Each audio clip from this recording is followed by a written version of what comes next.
So dalam isi kandungan sebab-sebab Datuk Hamzah ni kena pecat adalah saya baca tadi, kerana dia tak buat itu, dia tak buat ini, kerana dia bersalah atas omission. Omission ni pasal dia tidak ambil tindakan atau dia tidak buat sesuatu. Seolah-olah macam orang-orang dia atau orang yang dia kenal atau penyokong dia buat something, dia bersalah. Saya tak setujulah pasal hal inilah. Ini sebagai daripada orang luar lah tuan-tuan saya nak cakap. Sebab dalam undang-undang, kalau kita tak buat sesuatu, sebenarnya kita tak boleh diambil tindakan. Kita diambil tindakan bila kita bersalah kalau kita buat sesuatu, betul? Kalau orang lain yang buat, walaupun kita kenal orang itu, tak bermaksud kita pula bersalah. So you cannot be guilty by association. Itu maksud saya lah. Tapi whatever it is, itu saya nak komen sikit berkenaan dengan alasan pemecatan itu. So saya rasa tak sepatutnya dia dipecat. Dan apabila berlaku pemecatan macam ini, ia sebenarnya tak bagus kepada Bersatu. Bersatu ini tak adalah besar sangat lah pada saya. PAS lagi besar, betul?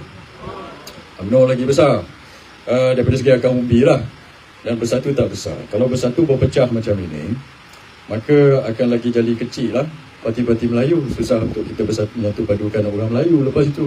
Sebab itu bila berlaku pemecatan macam ini, dia akan pecah lagi parti Melayu, tuan-tuan. Dan Datuk Seri Hamzah cakap tadi, dia kata apa option yang ada pada dia lah. Dia kata ada 3 option lah. Nombor 1, dia kata dia boleh masuk PAS. Tuan-tuan setuju dia masuk PAS? Okey ada kan? Dia boleh masuk PAS. Sebab itu saya kata siapa yang pecat dia tu mungkin tak fikir panjang, saya rasa lah. Saya bukan nak pelekeh orang-orang Tan Sri Muhyiddin, bukanlah. Kalau mereka terasa hati ke apa, minta maaf cakap lah. Tapi saya rasa mereka tak sepatutnya pecat. Sebab Datuk Hamzah, kalau pecat dia daripada Bersatu, dia boleh masuk PAS, dia banyak option. Ataupun dia kata sama ada dia masuk PAS atau dia masuk UMNO, ataupun dia masuk berjasa. So option-option ini yang walaupun ini pasal parti dia, tapi dia tak lagi jadi ahli parti itu, dia akan melibatkan kita semua, tuan-tuan. Dan tuan-tuan juga, saya bebas dan tuan-tuan dalam PAS. Kalau dia masuk UMNO, saya nak cakap pada Datuk Hamzah lah, saya tak rasa it's a good idea for dia tu masuk UMNO sekarang. Tuan-tuan setuju kalau dia masuk UMNO? Saya pun tak setuju lah, dia kawan saya. Saya rasa kalau dia masuk UMNO tak berapa bagus. Sebab kalau dia masuk UMNO, kalau UMNO original tak apa. Ini sekarang UMNO bukan UMNO original, sekarang ni AMDAP, betul tuan-tuan? Kalau Datuk Hamzah masuk AMDAP, dia tak bagus untuk dia, tuan-tuan. Dia pula jadi AMDAP, betul? So daripada timbalan presiden masuk AMDAP, dia kena start balik daripada bawah, kena deal dengan orang-orang AMDAP ini. Lepas tu tak boleh bersuara dalam parlimen. Sebab bila dah masuk AMDAP, AMDAP ni tak boleh bersuara. Dengar abang besar pada hem sikit, terus tergugut, tuan-tuan. Tak boleh. So tak payahlah masuk AMDAP. Tunggu UMNO jadi UMNO original, nanti barulah kalau nak masuk pun boleh. Tapi saya rasa apa yang dimaksudkan oleh Datuk Hamzah begini, dia mungkin pertimbang untuk masuk UMNO kalau UMNO bekerjasama dengan tuan-tuan. Sebab itu saya sebut pasal benda ni. Sebab ada ura-ura kata UMNO nak bekerjasama dengan PAS. Saya rasa possible benda tu jadi sebelum pilihan raya, tuan-tuan. Sebab UMNO sekarang dia tak boleh keluar. Kalau dia keluar nanti kan macam-macam jadi, orang tu kena tangkap, orang ni kena tangkap. Betul tak, tuan-tuan? Dia takut. So mungkin barangkali nak dekat-dekat pilihan raya esok, mungkin sebulan 2 bulan sebelum pilihan raya, UMNO nak pergi dengan PAS. Macam itu. So mungkin barangkali Datuk Hamzah nak usahakan penyatuan PAS dengan UMNO itu, dia masuk UMNO dulu. Tetapi ada beberapa komplikasi lah yang saya nampak. Saya bukan penganalisa politik, tuan-tuan. Kita ni semua bukan penganalisa, kita pemain politik lah. Sepak terjang, kena pecat, kena gantung, semua kita pernah, betul? So kita nak cakap benda ni lah kepada Datuk Hamzah. Kalau awak nak begitu fikirkan, perjalanan tu a bit complicated. Sebab sekarang ni UMNO dikemudi oleh Datuk Zahid. Datuk Zahid ada masalah sikit kalau nak keluar daripada kerajaan perpaduan ni, saya rasa. Tuan-tuan setuju tak? So dia ada satu kekangan. Walaupun itu hari dia dapat NFA, tetapi NFA itu tidak menjamin kes itu tidak dibuka semula, betul tak? So sekarang NFA dibagi oleh pihak eksekutif, bukan oleh mahkamah tuan-tuan. Pihak eksekutif, peguam negara ni report kepada siapa? Perdana Menteri, betul tak?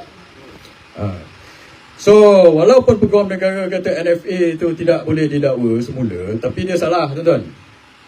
Sebab banyak lagi lawyer-lawyer terkemuka, terkenal, ramai daripada dia cakap no further action tu tidak bermaksud kes itu tidak boleh dibuka semula. Yang tidak boleh dibuka semula adalah kalau dia dapat discharge amounting to acquittal, ataupun mahkamah yang cakap tak boleh dakwa semula. Tapi Datuk Zahid dapat ke tak itu? Tak dapat. Sebab itu dia minta itu lagi, dia tak dapat. So maksudnya apa? Maksudnya kalau dia buat PL, kalau Zahid buat PL tuan-tuan, dia boleh didakwa semula. So Datuk Hamzah, kalau nak bekerjasama dengan UMNO, dengan Datuk Zahid, Anwar ni pun bukan kecil anak, betul tuan-tuan? Dia dengar je Zahid nak buat PL, tuan-tuan rasa apa Anwar buat? Tuan-tuan pun tahulah. So sebab itu saya cakap, jalan itu saya tak nampak. Saya rasa UMNO akan tetap dikemudikan oleh AMDAP sampai PRU16. So tak guna Datuk Hamzah masuk AMDAP sekarang ni, betul tak? Betul. So jalan untuk tuan-tuan bekerja dengan sama dengan PRU16, dengan UMNO pun susah. Sebabnya apa? Presiden UMNO banyak kekangan peribadi lah. Itu pada pandangan saya. Option kedua untuk Datuk Hamzah adalah masuk PAS. Kalau dia masuk PAS, saya tak rasa orang PAS ada masalah. Betul? Tuan-tuan ada masalah kalau Tuan Zahid masuk PAS? Datuk Hamzah masuk PAS, ada masalah? Tak ada masalah. Kalau Datuk Zahid masuk PAS, ada masalah? Big problem. Itu satu lagi saya nak cakap. Even kalau tuan-tuan kerjasama dengan dia PRU16, nombor satu confirm dia nak jadi PM, betul tak? Tuan-tuan setuju ke tidak? Susah. Kita pula bawa getah dia, betul? Elok-elok orang Melayu nak undi tuan-tuan, rakyat nak undi tuan-tuan, tengok muka dia nak jadi PM terus, cancel. So tak boleh, berat tuan-tuan. Ini saya cakap. Itu satu. So sebab itu, kalau Datuk Hamzah masuk PAS, okey, dia boleh masuk PAS, mungkin boleh bertanding balik di Darut, mungkin dia boleh menang. Tapi dia tak boleh jadi presiden PAS lah, betul? Tak boleh jadi sebab PAS dah ada presiden. So, sebab itu saya fikirkan, saya tengok lah. Saya tengok mungkin option ketiga untuk dia ambil alih parti berjasa itu satu option yang mungkin realistik. Dia masuk berjasa, atau dia tubuh parti baru. Nak tubuh parti baru takut SSF ataupun ROC melambat-lambatkan. So masuk berjasa, take over berjasa, mungkin boleh jadi presiden berjasa, betul tuan-tuan? Dan stay dalam Perikatan Nasional. Bila stay dalam Perikatan Nasional, dalam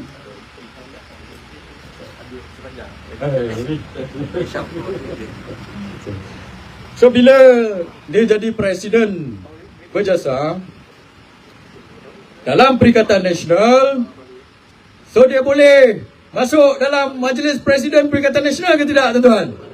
Boleh lah. So Presiden Bersatu ada kat situ, Presiden PAS ada dalam situ, Hamzah Zainuddin pun ada dalam situ tuan-tuan. So sebab itu saya cakap awal tadi, it's not a good strategy for orang-orang Tan Sri untuk pecat Hamzah. Sebab dulu dia dalam parti awak, dia tak boleh hadir majlis presiden. Sekarang awak pecat dia, dia masuk berjasa, dia jadi presiden. Dia sama-sama dengan awak masuk dalam majlis presiden. Nampak tuan-tuan? So sebab itu saya kata, sepatutnya dia tidak dipecat. Tapi sekarang dia telah dipecat. So dia boleh masuk berjasa. Saya tak rasa it's a good idea for dia to masuk AMDAP. Dan dia boleh masuk PAS. Tetapi kalau nak hadir dalam majlis presiden, dia boleh masuk berjasa dan sama-sama hadir dalam majlis presiden. Dalam berjasa. Dan saya dengar dia ada berapa, 16 orang ahli parlimen bersama dia. 16 ni besar tuan-tuan. Dan 2/3 daripada ketua-ketua bahagian bersatu. Tuan-tuan bayangkan, kalau 16 ahli parlimen ni masuk berjasa ikut dia. Lepas itu tadi ada orang kata, saya ingat Bersatu Kelantan ke kata, Bersatu Kelantan sahabat Tan Sri Muhyiddin, dia kata ahli-ahli parlimen ni masih tertakluk kepada Akta Lompat Parti. Tetapi pada saya begini, saya tak rasa dia boleh pakai lagi kad itu. Sebab dulu tuan-tuan ingat, masa 6 orang ahli parlimen bersatu lompat dan menyokong Anwar Ibrahim kan, adakah Akta Lompat Parti terpakai? Tak terpakai. Tak jatuh pun diorang. Tak bertanding pilihan raya semula ke, betul tak? Habis tu kalau 16 orang ini melompat sokong orang lain, terpakai ke tak? Tak terpakai lah. Tak boleh double standard, betul tak?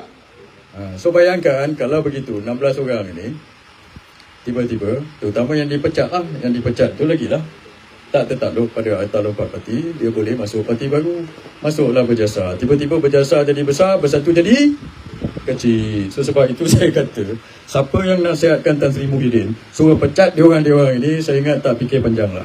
Betul tuan-tuan. So apa-apa pun saya nak kata macam inilah, saya nak usahakan supaya orang-orang Melayu bersatu. Dan saya nampak Datuk Hamzah, saya tak rasa dia masuk UMNO, dia akan kekal dalam PN. Dan tunjang Perikatan Nasional adalah PAS. Betul tuan-tuan? Dan saya nak tuan-tuan bentuk kerajaan PRU16. Sebab bukan saya nak saja tuan-tuan, tuan-tuan mesti jadi kerajaan dan jadi Perdana Menteri tuan-tuan, PRU16 ni.